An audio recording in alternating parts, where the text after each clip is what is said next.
Hi everyone, how are you my children? Hope you are doing good, enjoying and studying also. So in my last lecture what we have discussed children? All the laws, Kepler's laws. So today as you can see we are going to discuss how did this Newton guess the inverse square rule. What is that inverse? F is equal to G by R square. So F is inversely related to R square. Universal law of gravitation.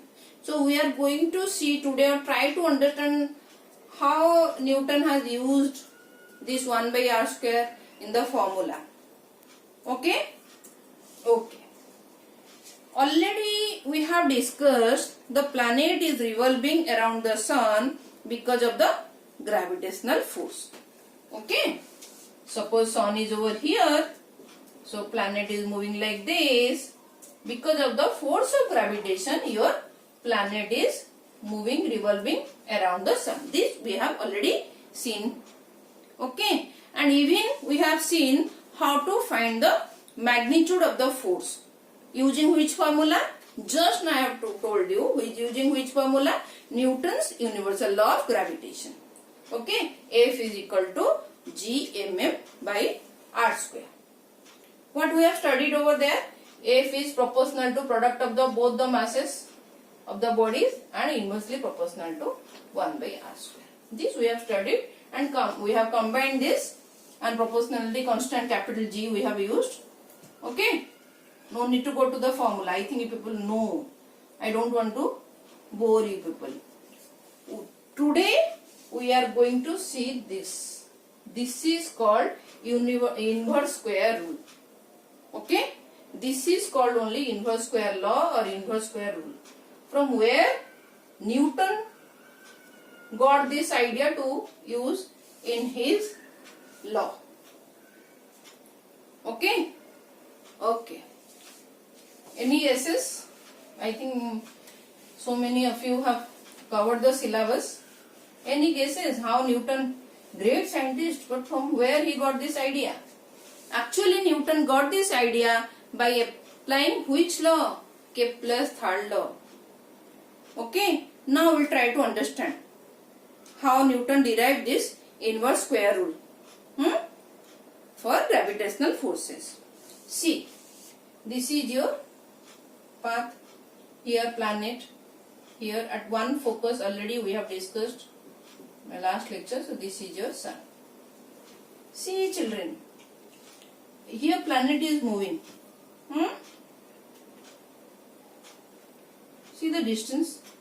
For each position, distance will be different. For each position, distance will be different, children. So that's why in Kepler's third law, it has used mean distance r. Okay. One more thing. Also, you have seen here speed will be different. Here speed will be different. So everywhere through the path speed will be different. Planet is moving very slow over here when it is far off from the sun. When it is closer to the sun, the speed will increase. That also we have seen. So it will be very difficult to understand how this inverse square rule Newton has applied.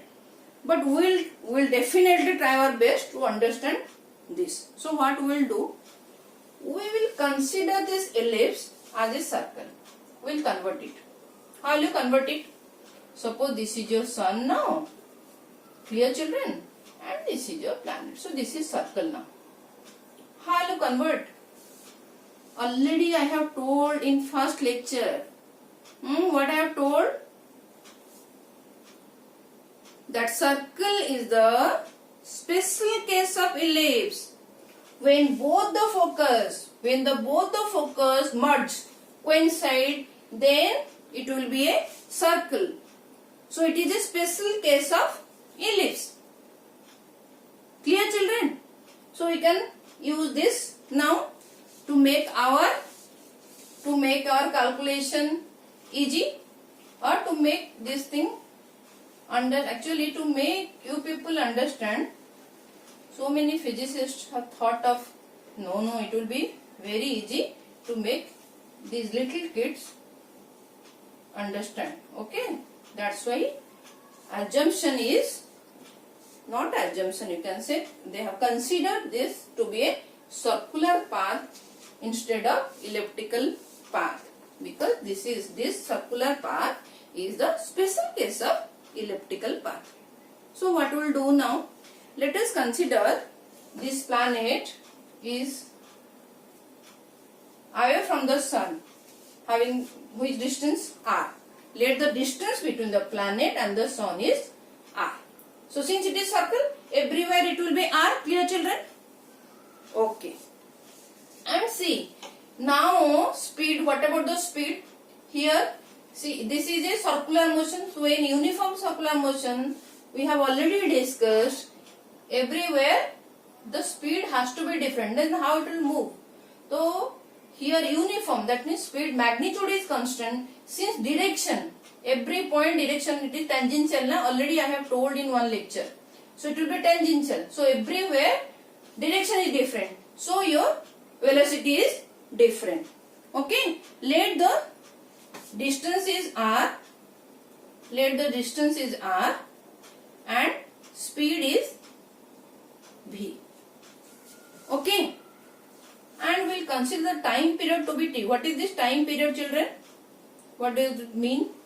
Time period means the planet will take, suppose it starts revolving from this position to complete the entire path and again reaching here. What is the time taken? That is your time period. Clear, children? So let it be T. Since this velocity is changing continuously because of the change in the direction, okay, so there will be acceleration.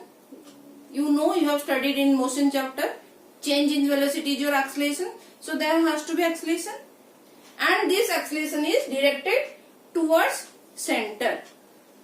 And in 11th class, you are going to study A is equal to V square by R. Okay. So if there is acceleration, means there has to be some force. Then how the acceleration, how it will accelerate? So that means force has to be there. What is that force, children? That is your gravitational force F, children, which is responsible for this acceleration. Okay. So force F is proportional to acceleration. Clear, children? F is equal to ma. So force is proportional to your acceleration. You can use this formula also, or you can use the concept of centripetal force also. Like centripetal force is responsible for this circular motion. So you can use F is equal to mv square by r. That also you can consider. Suppose planet is having mass m, that concept also you can consider, or you can do like this also. Both are same. So A is equal to v square by r. So F is proportional to A. If F is proportional to A, you can write F is proportional to v square by r. Is there any problem, children? I can write like this, na? F is proportional to v square by r. What is this v? How you calculate this v? How you calculate, children? V. What is v? Distance by time. So v is equal to your distance by time. What is the distance? Planet is moving around the circle. What is the distance? That perimeter 2 pi r, because it is having radius r. The distance is radius only. So 2 pi r by time taken is t. Just now I have told. What is the time period? So v is equal to 2 pi r by t. See, this 2 pi is a constant quantity. This is a constant quantity, children. So you can write v is proportional to r by t. Constant multiplied by something. So I can write v is proportional to r by t. Hope you have no problem with this. So v is proportional to r by t. Square both the sides. What will happen? V square is proportional to r square by t square, children. V square is proportional to r square by t square. Clear? Okay. Now what will happen? I can wait. What I can do? I can remove this. Okay. I can write again this A is equal to V square by R, and F is proportional to A. So F is proportional to V square by R. This thing I can write over here so that I can delete this, so I will get space to derive. Okay, so V square is proportional to R square by T square. What is your third law? Kepler's third law? Third law is what? R cube is proportional to T square. So in place of T square I can use R cube. Do you people agree with me? Since it is proportional, I can write over here. No? Should I show it? Why I am telling I can write R cube this. Why I am telling you people I should write R cube over this? I need to explain. Okay, let me explain. So R cube I can write proportionally constant K T square. I think you have no problem right now with this. So from here T square is equal to what is R cube by K. Clear children? T square is equal to R cube by K. In place of this T square, now put this value. So what you will write? V square is proportional to R square divided by R cube by K. Is it visible children? Is it visible? V square is proportional to R square by R cube by K. Clear? Then what I can write? From here, I will come here. Okay children? So V square is equal to, it will go up. Okay? So it is proportional to R square K by R cube. Hope you people agree with me. Now this is your constant. This is your constant. So I can write V square is proportional to R square by R cube. Since it is a constant, I can write this. So now I can write V square is proportional to R square by R cube. Clear children? That only I was telling you. Okay, in place of this T square, see now. See this statement and this statement. I was telling the same thing. R cube, to put this directly you can put. Okay, since it is proportional to T square, in place of T square I can write R cube. Hope you have no problem right now. So what is your R square R cube? V square is proportional to 1 by R. Clear? V square is proportional to 1 by R. Okay. Let me rub this one. Noted down this portion. Can I rub this? Okay.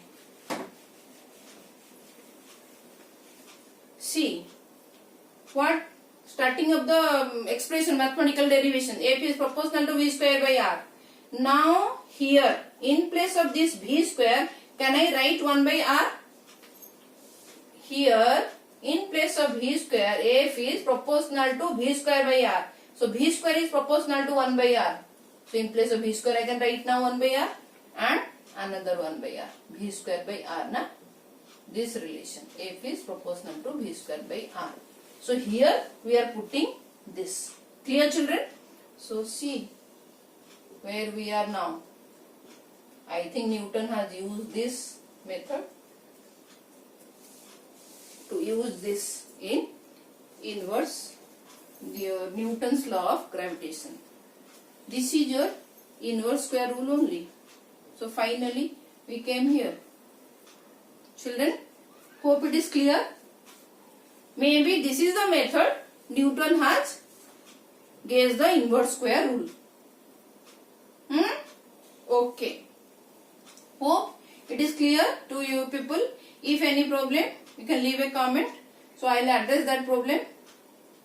Okay. In my next lecture, we will study free fall, acceleration due to gravity. So many things are still there. Okay. Okay. Hope you have liked this lecture. Children, study well, enjoy, stay safe.